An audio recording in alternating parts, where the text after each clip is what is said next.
All right, guys, so in today's video, we will take a look at much more news on US and Iran deal getting closer and a lot of optimism around that, how this will affect the market. I'll touch base on that. And then I want to give you two stocks for this week trade that we'll take a look at in this video for the technical price action, how we trade those two stocks. These are new weekly trade stocks, two picks. All right. So with that, I want to let you know none of this is any financial advice, only for education purposes, just sharing my opinion. Please do your own thing. So let's talk about real quick. So this is a news from today, that is Pakistan says deal to end Iran war is closer than ever as Tehran shows signs of optimism. This is the first to hear about it, like Tehran showing signs of optimism. But the point is that momentum for a deal to end the Iran war appeared to grow Saturday as key mediator Pakistan said an agreement was closer than ever before, and Iran made some of its most optimistic statements yet. US President Donald Trump said on social media the deal was scheduled to get signed tomorrow and that the Strait of Hormuz would open immediately. Iran Foreign Minister said Ismail, however, that although it will not happen tomorrow, the possibility that it could take place in coming days cannot be ruled out.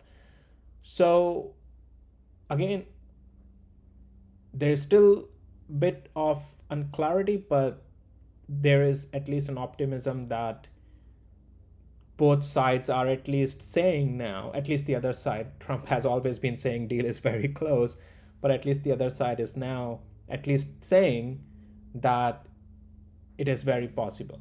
Now, look, these things can completely lose their ground overnight. No one knows. Market will price that accordingly, but do expect as volatility will come quite a lot in the market. Happens or not happens, if there is a long delay that happens, that will also be priced in the market. Because if something comes out in the media that we don't have a deal for foreseeable future, market unfortunately will price that in overnight on Sunday, and we'll see. I may do a video when the overnight market opens and if we have more news. But if that gaps it down below 733 area, as or 733 to 734, as I have previously mentioned for the S&P 500, that will put S&P 500 again in the broken structure below 735 to 733 zone. If we gap below that or go below that, it's important that we stay above 734 to 735. Okay.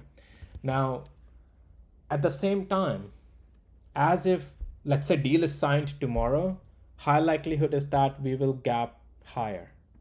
Okay, and then market may do a gap fill and continue to push up. Not necessarily gap fill may happen the very day. If let's say the deal is signed, and I think Trump birthday, right, is tomorrow, I guess, right? He's having that whole UFC fighting for that, right, in his backyard, I guess. um, so he may want to do it on his birthday, and he may force parties to do it to make him, well, so that everyone make him happy, right? And so that will be a big bragging statements for his whole tenure, right? So but that's how you have to look at market right now. This is your, like, definitely above 735 we are already in the bullish structure, but definitely look at as overnight session on Sunday. Definitely I may do a video, so please subscribe, hit the like, and hit the notification bell if you want to be notified as when my videos comes out. Now, as I'm talking about S&P 500, and then we'll jump into those two stocks for this week that I want to provide you. They are not necessarily going to be much affected by this whole news of, Middle East. So you will still be able to just, without any issue, do those two particular trades. Now, I'll talk about more those two trades, but it doesn't mean that all the other stocks that I talk for for the members and all, it's not that they are not great trades. They are great trades, as what I have told my members. On my channel, guys, I have done a full Tesla trade setup video. Okay, it's on Patreon as well if you're a member. Check this video out if you want to know my full trade setup on Tesla, my positions, how I have built positions, what I'm planning, longevity plan, everything is in this video. And definitely for members, another video has already been done, that is for the trade plans 25 plus stocks coverage. So the two new stocks that I'm providing in this particular video doesn't mean that rest of the stocks are not great plays. They are great plays that I have talked with my members already, and some semiconductors that I mentioned on Friday as well to you guys here on this channel as well. But there are two new picks, a new great weekly plays which are just starting, and I'll get to that in just a moment once I show you United States oil. United States oil technically has already priced in the downside in the price action, but again, when geopolitical situations are so volatile, like this thing can also just turn around if it want to go up, right? So you can't, like when there's just something is tied so much to the geopolitical situation, you should rely on the price action, but also be prepared that it may chop you around quite a lot. Okay, it may keep changing directions, right? So anyways, let's get to our two stocks. All right, what is the first one? First one is Roku. All right, Roku has done a really clean breakout. Don't worry about so many levels showing up. I'll get you the appropriate ones. We'll change the settings on my tools and all that good stuff. But let's first take a look at the news on Roku. So Roku stock is surging 20% on Friday. And the reason for that in summary is that they are looking to sell the business to any similar type of media company. So here you go. A report suggesting the company is in talks to sell itself and is exploring a potential tie-up with a media company. However, the discussions are still preliminary and no final decisions have been made.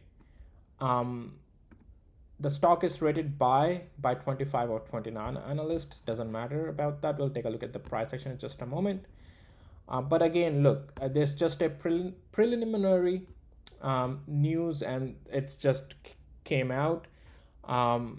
And yeah, so that's where it is now. What the deal would look like, no one knows. It's right now going up, the price action on the rumor, but it's just not the price action going up for nothing. It's a breakout as well. So let's tweak some settings first on my tools, and it's very easy. And here we go. We have more important of the important zones and levels to watch. So let's get to the weekly interval. So Roku is a weekly trade. Don't marry this stock. Watch news as well on this, but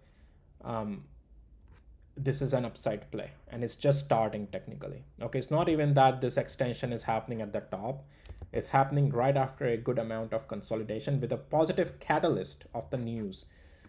Again, don't marry these stocks. You have to still have a risk management, and you can have a stop loss below 107 or $108 area on this case. I know it's like you'll be like, oh wow, it's at 143. It's quite a wide stop loss. Don't you worry. This is your hard stop loss. I'll give you a partial zone as well and how to build the position on this and the targets potentially to look for on Roku. If you want to build partial positions, if we lose $140, you are better off waiting until $126. And that's where you can build partial positions.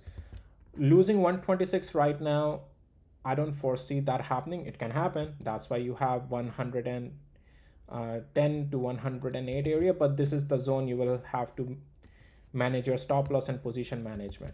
But the thing is that momentum will stay in this possibly as we stay above 126. It's very news dependent also right now. If something comes out, oh, the deal just is not really good enough, or it just have been put on the ice, then this thing may just not do much. Okay, but the point is that this is with the breakout that it's doing. The target is right now, at least for the week, most likely it's going to hold this direction, but with a stock like Roku right now, you should only look for a week of a trade.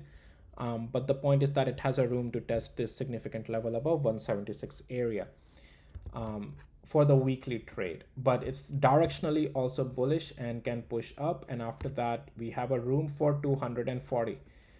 240 is possible depending on how strong this positive catalysts last. So if you see another day of strong volume show up and we hold these levels, this is not going to take that long, 176. So as if those conditions hold, 176 can happen in a day or two, and then 240 could be like not in a week but a week or two. 2 weeks is possible as long as this catalyst holds, okay, of the merger. And that's what will bring the volume into this, and not merger, sorry, but a potential sell, or yeah, it's in the midway, right? Sell and merger sort of thing they're looking for, combining with a bigger media company. But it's in that direction with the volume and the trend. So that's your first one. All right, out of the two that I want to talk about in this video. What's the second one? And that is IBM, International Business Machines Corporation. Now this is strictly a weekly trade. And let's me adjust my tool here. Okay, and this is strictly a weekly trade, guys. Now the things to watch on this thing, and it's very close to actually your stop loss zone as well. So this is a really good trade provided we stay above this zone of 263. You will have to use my tools on the lower time frame to identify that structure on the lower time frames stays bullish, and then you can push it through up. But the thing with this one is that as we hold 263 and lower time frame, and this is a summary table that also makes you easy to understand. When lower time frame here, I know right now they are showing 6 until 60 minutes interval, they are mostly bearish right now, IBM, but that's not the point. The point is that 4 hours is in the pullback mode. I'm circling it down there. You can, let me actually, just to show you clearly in the video, let me change the text size to normal so that it gets bigger and you can see. So yes, right now 5 minutes, 15 until 60 interval minutes, the trend is bearish or rebounding. 5 minutes is rebounding, which is what I'm also seeing here. But the point is that that's fine. Until an hour we are bearish, that's okay, not a problem. But 4 hours, it's still in a pullback, which means, and you can look at daily interval as well, put it there. You can add it in the settings. I don't have to because I know. So this is a part of a pullback, longer time frame right now. And when 4 hours remain either in the pullback or starts to turn bullish, start looking at these lower time frame. As they start to also turn bullish, this is the most easiest way. That means pullback is completing, but use the easy day and swing trading tool of mine on the hourly interval to give you that confirmation, and combine that together with some hold of the levels and intraday levels here as well.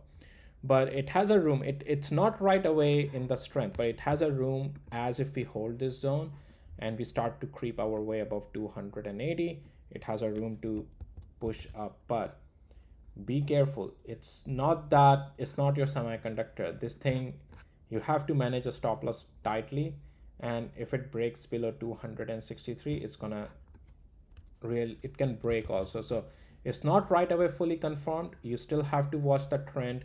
You still have to use the other tools of mine on the lower time frame. But this is one of the new potential right now, a weekly trade that could be taken. But as I said, the caution is always there. Position management is really important. Okay, so okay guys, that's all I had for you in this video, and with that, we'll see you in the next video. Take care, bye.